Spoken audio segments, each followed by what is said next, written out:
Hi there, I'm Danica Quinn. The most important things in life are good health, well-being, and just living a happy, long life. Today we have Bob Barefoot here to talk about coral calcium and vitamin D and how it can help you improve the quality of your life. Now here's your host, Kim Estes. I'm Kim Estes, and I'm here with world-renowned nutritionist and best-selling author Bob Barefoot. His newest book, The Disease Conspiracy, the FDA Suppression of Cures, is what we're going to be talking about over the next half hour. It's been about 5 years since Bob Barefoot made the most watched infomercial in American television history, the infomercial that introduced coral calcium to America. Bob Barefoot is called Mr. Coral Calcium. Bob, thank you for being my guest today. I'm real happy to be here today. Now, you've been sued by the FTC and attacked by the Food and Drug Administration. Yes, that's true. So pretty much because you've been out there telling the world and the truth about how calcium and other vitamins and minerals can be curing diseases. Is that correct? That's correct. Now, your newest book, called The Disease Conspiracy, the FDA Suppression of Cures, because now this is a book that's protected by the First Amendment, you're back here saying the truth about nutrition deficiencies and the fact that they can cure disease. That's correct. Then if nutritional deficiencies cause disease, then taking vitamins and minerals can cure diseases? That's what the scientific community says about it. Yeah, but you're not a medical doctor. No, I'm a research scientist. Okay. Pretty much a medical researcher? Yes, I work with a lot of doctors. Okay, let's talk about this book. Because in here you talk about suppressed medical studies documenting how vitamins and minerals can prevent cancer, heart attacks, diabetes, MS, lupus, etc., etc. Specifically, how is it that nutrients can cure diseases? Well, your body is made up of nutrients, and some nutrients are more important than others. Like, for example, calcium. There's more calcium in your body than any other mineral, and you need to replace it constantly. And that's the basis of it. You're made up of nutrients, and with nutrients, you maintain your health and maintain a disease-free environment. Now, you did the show about coral calcium and were violently attacked by the government. And were you told that you cannot say things even if they were true about calcium? That's correct. But now that you're protected by the First Amendment, what is it about calcium that you want people to know? And is it a cure for cancer and various diseases? Yes, all the research scientists out there are saying that calcium inhibits, prevents, and many of them even say the word cure, although they don't say it out loud and in public. But that's the message that we're getting from the research scientists in America today. Are there various kinds of coral calcium, different degrees or grades? Oh yes, but I prefer marine grade coral calcium. It's freshly harvested out of the ocean, and it has the perfect biological ratio of magnesium to calcium, 2 to 1. It has 12% magnesium. You know, there's unscrupulous people in the world. They go to Okinawa and they dig the coral out of the ground, and that coral has less than 1% magnesium. So if you want the perfect 2 to 1 magnesium to calcium, you will get the marine grade coral calcium. This is pretty important stuff in this book, and it's important to me because you mentioned that African Americans have a higher rate of disease. That's correct. Well, can you elaborate on that? Can you explain a little bit about kidney disease, heart disease? Well, the average African American dies 7 years before the average white American does. They also have 3 times the cancer, 2 times the heart disease, 5 times the kidney disease, and many diseases the whites don't even have. You know, a good friend of mine, a man of the cloth, he asked me the question. He said, Bob, what would happen if white Americans died 7 years before black Americans, if white Americans had 3 times the cancer, twice the heart disease, 5 times the kidney disease, what would the authorities and the FDA and the AMA do about it? And I said, well, that's easy. They would spend hundreds of billions of dollars to find out why and to rectify the situation. And he said, yes, and that's my problem. He says, my skin is black and they won't spend a penny on me. And I call that racial discrimination of the worst kind. It's led to the death of millions of black Americans.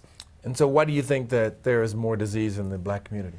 Well, there's 2 reasons. The first is that most of the blacks are severely calcium deficient. But the main reason is because the blacks avoid the sun like the plague. You know, if you go to Africa, where they're basically naked in the sun all day long, there's virtually no cancer. But you come back to America with the same skin and the same genes, and cancer is ravishing the black community. And why? Well, the reason is basically because the blacks in America avoid the sun like the plague. And when the sun strikes the skin, the sun produces hormones and enzymes, for instance, calcitonin, melatonin, serotonin, inositol triphosphate, vitamin D. You produce hundreds of hormones and chemicals, all of which going in to making your body healthy and preventing disease. I want to tell you about the giveaway of all giveaways. This book deal is so wonderful that I didn't even believe it myself. It's a $180 package, all yours for the price of shipping and handling. Yes, that's right. Let me tell you what you'll get. The Disease Conspiracy, the FDA Suppression of Cures. Let's Cure Humanity, the Bob Barefoot story. Barefoot on Vitamin D, the Cancer Inhibitor. Barefoot on Coral Calcium. If It Glitters, the Story of Gold. The Calcium Factor, the Scientific Secret of Health and Youth. And last, Death by Diet. Now, I'll be back later to mention them to you again after the interview. Now, here's your host, Kim Estes. Thank you, Danica. Okay. So let's talk about some of the diseases. I also want to talk more about calcium a little later on, but in your book, you list diseases that are allegedly can be attributed to calcium or and the lack of sunshine. So you have a list of researchers that are phenomenal. And so I want to talk a little bit about that, and specifically arthritis. Well, hundreds and hundreds of medical researchers all say arthritis is caused by calcium deficiency. It's just a lack of calcium. It's as simple as that. So you're saying that arthritis is curable? Oh, yes. With no drugs? No drugs, but not only calcium, they need sunshine so that they can produce the vitamin D and other hormones they need. And no surgery? No surgery. What about bone disease? It's curable. Okay, let's get specific. Okay. Let's talk about breast cancer. Well, you know, the Canadian Breast Cancer Society have a report that states that 65% of all women's breast cancer can be eliminated with vitamin D. And we're not talking $50,000 worth, we're talking 50 cents worth of vitamin D. You know, they've known for a long time that vitamin D cures a lot of diseases. And back in the 1920s, when vitamins first became popular, the average person would take about 20 milligrams of vitamin D, 10 milligrams of vitamin E, 60 milligrams of vitamin C. And by the way, every orange has 60 milligrams, so it's not horrific amounts. And what happened was the hospitals absolutely emptied out. Now, that was a medical emergency because suddenly no one was in the hospitals. So the AMA and the FDA got together and they gave 7 medical students enough vitamin D to kill a horse. Well, of course they got sick, and that was their excuse to immediately remove vitamin D from the shelves. But because the public loved it so much, there was such a public uproar that the President of the United States had to commission University of Chicago medical faculty to determine, is vitamin D toxic? That was the Dr. Frock study. Dr. Frock, with hundreds of medical researchers and hundreds of scientists, all got together. It was a 10-year study. And during the study, what happened was the FDA AMA also got together and said, how do we stop people from taking so much vitamins? And the key vitamins were A, D, and E, because those were the ones that apparently cured things.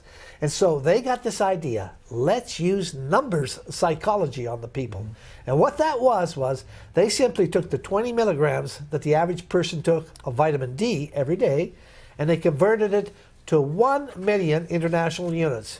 And of course, as they said, 1 million units will kill you. Well, of course, everybody thought the same thing. So they stopped taking the vitamins in huge amounts. And what they did was they specified 400. Well, that was only 1/100th of a milligram. Not enough to do any good.